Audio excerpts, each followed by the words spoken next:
अस्सलाम वालेकुम बेटा। असांजो जेको टॉपिक आहे सेल्युलर रेस्पिरेशन। सब खां पहिरियां सेल्युलर रेस्पिरेशन जी असां डेफिनेशन ॾिसंदासीं। सेल्युलर रेस्पिरेशन जी डेफिनेशन आहे break down of glucose by a redox reaction to synthesis ATP inside cytoplasm of a cell is called cellular respiration। बेटा सेल्युलर रेस्पिरेशन चइबो आहे हिकु अहिड़ो अमल जंहिं अमल में रेडॉक्स रिएक्शन जे ज़रिए ग्लूकोज जो मालिक्यूल टुटे ऐं उन जे टुटण सां ATP एनर्जी ठही मिले। अहिड़े क़िस्म जे रिएक्शन खे चइबो आहे सेल्युलर रेस्पिरेशन। सेल्युलर रेस्पिरेशन असल में थींदी ई इन जे करे आहे त ग्लूकोज खे टोड़े ऐं असां उन मां एनर्जी हासिलु कयूं, उन मां तवानाई हासिलु कयूं। बेटा यादि रहे त हिकिड़ो लफ़्ज़ु आयल आहे त रेडॉक्स रिएक्शन। बेटा रिएक्शन हूंदो आहे हिकिड़ो रिडक्शन रिएक्शन ऐं ॿियो हूंदो आहे ऑक्सीडेशन रिएक्शन। हिकु अहिड़ो रिएक्शन हूंदो आहे जंहिंजे अंदरि हमेशह असांखे गेन ऑफ इलेक्ट्रॉन नज़र ईंदो आहे ऐं ॿियो हिकु अहिड़ो रिएक्शन हूंदो आहे जंहिंजे अंदरि असांखे लॉस ऑफ इलेक्ट्रॉन नज़र ईंदो आहे। अहिड़ो रिएक्शन जंहिंमें सिर्फ़ु गेन ऑफ इलेक्ट्रॉन हुजे उनखे रिडक्शन रिएक्शन चइबो आहे ऐं जंहिंमें लॉस ऑफ इलेक्ट्रॉन हुजे बेटा उनखे ऑक्सीडेशन रिएक्शन चइबो आहे। अच्छा, जॾहिं हिकु अहिड़ो अमल हुजे, हिकु अहिड़ो रिएक्शन हुजे जंहिं अमल में, जंहिं रिएक्शन में एट अ टाइम हिक ई वक़्त ते असांखे गेन ऑफ इलेक्ट्रॉन बि नज़र अचे ऐं उनईअ जे अंदरि असांखे लॉस ऑफ इलेक्ट्रॉन बि नज़र अचे त अहिड़े क़िस्म जे गॾियल रिएक्शन खे रेडॉक्स रिएक्शन चइबो आहे। It means that cellular respiration में जॾहिं ग्लूकोज ब्रेक डाउन थींदो आहे त उन जे अंदरि गेन ऑफ इलेक्ट्रॉन बि असांखे नज़र ईंदो आहे ऐं उन जे अंदरि असांखे लॉस ऑफ इलेक्ट्रॉन बि नज़र ईंदो आहे। अच्छा, पाण हलूं था त हाणे इहो अमल थींदो कीअं आहे, सेल्युलर रेस्पिरेशन थींदी कीअं आहे। बेटा उन जे लाइ तव्हांखे यादि रखणु खपे त पहिरियों स्टेप हूंदो ई आहे, उन स्टेप खे चइबो आहे ग्लाइकोलाइसिस। बेटा ग्लाइकोलाइसिस सेल्युलर रेस्पिरेशन जो स्टेप नंबर पहिरियों आहे ऐं हिन अमल में छा थींदो आहे। बेटा हिन जी डेफिनेशन ही आहे प्रोसेस इन विच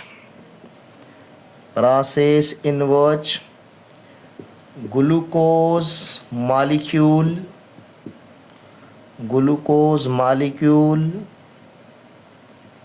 break down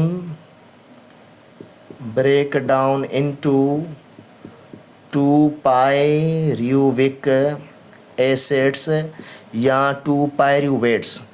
बेटा हिकु अहिड़ो अमल जंहिं अमल जे ज़रिए ग्लूकोज त टुटे पर ग्लूकोज छा में टुटी वञे, ॿिनि मालिक्यूल्स में, ऐं उन्हनि मालिक्यूल खे चइबो आहे पायरुविक एसिड। यादि रहे हिकिड़ो जेको ग्लूकोज हूंदो आहे उन ग्लूकोज जे अंदरि कार्बन हूंदा आहिनि 6, यानी ग्लूकोज इट सेल्फ पंहिंजे सिर पाण जेको हूंदो आहे 6 कार्बननि वारो मालिक्यूल हूंदो आहे। ग्लूकोज 6 कार्बननि वारो मालिक्यूल आहे। जॾहिं इहो ग्लूकोज स्पिल्ट थी वेंदो आहे, ग्लूकोज टुटी वेंदो आहे ग्लाइकोलाइसिस वारे अमल जे ज़रिए, त इन ग्लूकोज जे टुटण जे करे असां वटि 2 पायरुविक एसिड ठहंदा आहिनि। हिकिड़ो पायरुविक एसिड हीअ आहे पायरुविक एसिड ऐं ॿियो बि असां वटि हिते छा ठहंदो आहे बेटा पायरुविक एसिड। यादि रहे जेको पायरुविक एसिड आहे इहो 3 कार्बननि वारो मालिक्यूल आहे। पायरुविक एसिड 3 कार्बननि वारो मालिक्यूल आहे छो जो ग्लूकोज जे अंदरि हुया कार्बन 6। जॾहिं इहो ग्लूकोज टुटो आहे 2 मालिक्यूल में त हिकिड़े मालिक्यूल जे अंदरि 3 कार्बन वेंदा। सो चवण जो मक़सदु हीअ आहे त सेल्युलर रेस्पिरेशन जो फर्स्ट स्टेप ग्लाइकोलाइसिस आहे, जंहिंजे अंदरि हिकिड़ो ग्लूकोज सेल जे साइटोप्लाज़म जे अंदरि 2 पायरुविक एसिड में टुटंदो आहे।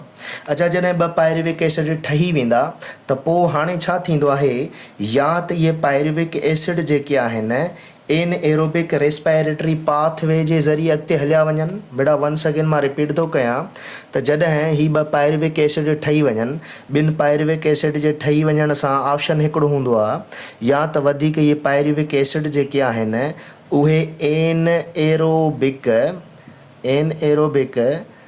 रेस्पिरेटरी पाथ में दाख़िल थियनि, रेस्पिरेटरी पाथवे में दाख़िल थियनि, या त इहे 2 पायरुविक एसिड एरोबिक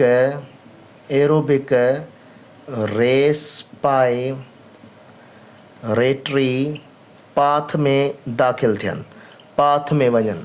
पोइ उहो डिपेंड कंदो आहे त ऑर्गेनिज़म कहिड़े क़िस्म जो आहे या ऑन द स्पॉट सिचुएशन कहिड़ी आहे। ॾिसो एनएरोबिक रेस्पिरेशन कुझु बैक्टीरिया आहिनि उन्हनि में थींदी एनेरोबिक रेस्पिरेशन आहे, कोई यीस्ट वग़ैरह आहिनि उन्हनि जे अंदरि बि एनेरोबिक रेस्पिरेशन थींदी आहे। एनेरोबिक रेस्पिरेशन समटाइम एनिमल में बि थींदी आहे, एनेरोबिक रेस्पिरेशन समटाइम प्लांट में बि थींदी आहे, पर एरोबिक रेस्पिरेशन जेका वा इहा एरोबिक रेस्पिरेशन या एनिमल में थींदी आहे, एरोबिक रेस्पिरेशन बेटा प्लांट में बि थींदी आहे। अच्छा, हाणे थोरो पाण डिस्कस कंदासीं हिते एन एरोबिक रेस्पिरेशन खे। सपोज़ था कयूं जेकॾहिं हीअ 2 पायरुविक एसिड असां वटि ठहिया आहिनि ऐं हीअ 2 pyruvic acid anaerobic respiratory pathway जे अंदरि दाख़िल थियनि था त पोइ उन जे नतीजे में थींदो छा आहे बेटा, यादि रखी छॾियो जॾहिं एन एरोबिक रेस्पिरेटरी पाथवे जे अंदरि ही दाख़िल थींदो आहे न पायरुविक एसिड, त इन जे अंदरां इन एनेरोबिक रेस्पिरेशन मां तव्हांखे प्रोडक्ट में अल्कोहल मिलंदो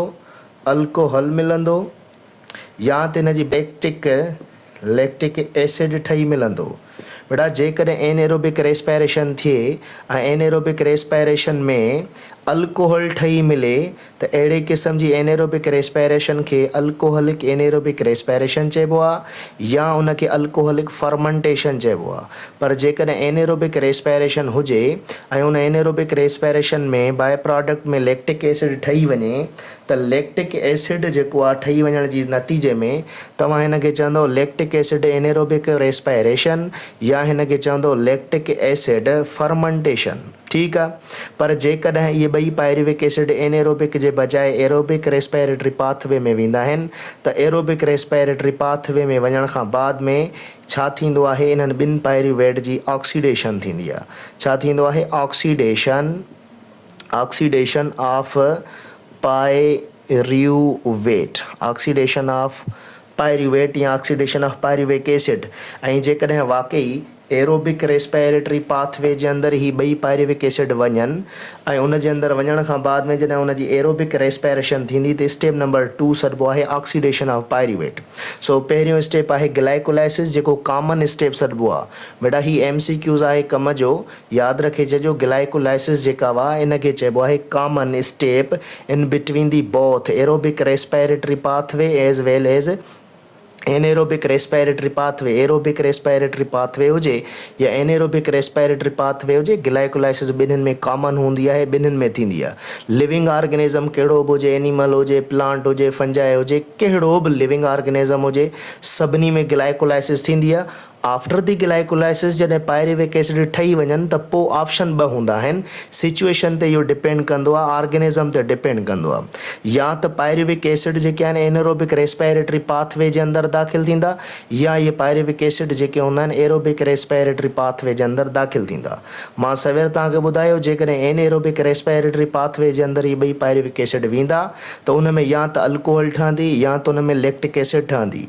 जेकॾहिं एनेरोबिक रेस्पिरेटरी पाथवे में अल्कोहल ठहे त उनखे चइबो आहे अल्कोहल रेस्पिरेटरी पाथवे। जेकॾहिं उन में लैक्टिक एसिड ठहे त उनखे चइबो आहे लैक्टिक एसिड रेस्पिरेटरी पाथवे। या त अञा ॿियो बि नालो चइबो आहे, हिनखे चइबो आहे अल्कोहलिक फर्मेंटेशन, हिनखे चइबो आहे लैक्टिक एसिड फर्मेंटेशन। हाणे सवाल हीअ आहे त जेकॾहिं एनेरोबिक रेस्पिरेशन थिए ऐं उन एनेरोबिक रेस्पिरेशन में अल्कोहल ठहे त उहे कहिड़ा कहिड़ा ऑर्गेनिज़म हूंदा आहिनि जंहिंजे अंदरि अल्कोहल ठही सघे थी। बेटा यादि रखी छॾिजो बैक्टीरिया, कुझु अहिड़ा बैक्टीरिया आहिनि जंहिंजे अंदरि जेको अल्कोहलिक फर्मेंटेशन थींदी आहे। प्लांट जेके आहिनि उन्हनि प्लांट्स जे अंदरि बि अल्कोहलिक फर्मेंटेशन थींदी आहे। यीस्ट जेका आहे फंजाई आहे उन जे अंदरि बि अल्कोहलिक फर्मेंटेशन थींदी आहे। बाक़ी रहे थो lactic acid fermentation. Lactic acid fermentation muscle cell जे अंदरि थींदी आहे। एनिमल्स जा जेके मसिल्स सेल्स हूंदा आहिनि उन्हनि मसिल सेल्स जे अंदरि लैक्टिक एसिड फर्मेंटेशन थींदी आहे।